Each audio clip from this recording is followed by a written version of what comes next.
ബോറടിച്ചപ്പോ വെറുതെ അങ്ങ് ഇറങ്ങുകയാണ്. എടപ്പാള് വരെ പോയി വരാന്ന് വിചാരിച്ചു. വർക്ക് കഴിഞ്ഞ് അമ്മയും വന്നേക്കാന്ന് പറഞ്ഞിട്ടുണ്ട്. അപ്പൊ ഞങ്ങൾ കുറച്ച് നേരത്തെ ഇറങ്ങി. മഴയൊക്കെ മാറി ഇപ്പൊ കുറച്ച് വെയിലൊക്കെ ആയി തുടങ്ങി. എനിക്ക് പക്ഷേ വെയിലിനെക്കാളും മഴക്കാലമാണ് ഇഷ്ടം. മഴക്കാലത്തും എനിക്ക് പുറത്തു പോകാൻ പ്രത്യേകിച്ച് മടിയൊന്നുമില്ല. ആകെ എനിക്ക് മഴക്കാലം വേണ്ടാന്ന് തോന്നിയിട്ടുള്ളത് പണ്ട് വർക്ക് ചെയ്യുന്ന ടൈമില് മോർണിംഗ് ഡ്യൂട്ടിക്ക് പോകുമ്പോഴായിരുന്നു. പുറത്ത് നല്ല മഴ പെയ്തോണ്ടിരിക്കുമ്പോ കഷ്ടപ്പെട്ട് എണീറ്റ് റെഡിയായി.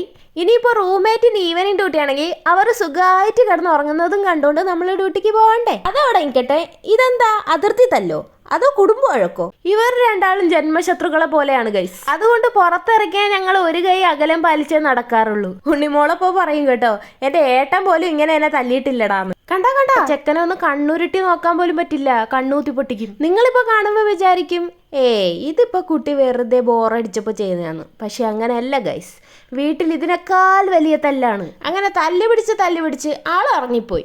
ആ ഒരു ഗ്യാപ്പിൽ ഞങ്ങളൊന്ന് ഫുഡ് കഴിക്കാൻ കയറി. നമ്മളൊക്കെ ചിലപ്പോൾ ആരെങ്കിലും ഫോൺ വിളിച്ചുകൊണ്ടിരിക്കുന്ന സമയത്ത് ഫോൺ ചെവിയിലുണ്ടെന്ന് മറന്നു പോയിട്ട് ഫോൺ തെരഞ്ഞ് നടക്കാറില്ലേ? അതിന്റെ വേറൊരു വേർഷനാണേ. അമ്മ ഫോൺ എടുത്ത് ടേബിളിൽ വെച്ചിട്ട് ബാഗിനകത്ത് ഫോൺ തെരഞ്ഞുകൊണ്ടിരിക്കുകയാണ്. പാവനായിക്കു. ഞങ്ങൾ ഫുഡ് കഴിച്ച് തീരുന്നോടം വരെ ഉറങ്ങിയേ. ഫുഡ് കഴിച്ച് തീർന്നതും അവ ഉണർന്നു. ഞങ്ങൾ അവിടെ നിന്ന് നേരെ വിശാൽ മാർട്ടിലോട്ടാണേ പോയത്. അവിടെ എത്തിയതും ആളാകെ അലമ്പായി.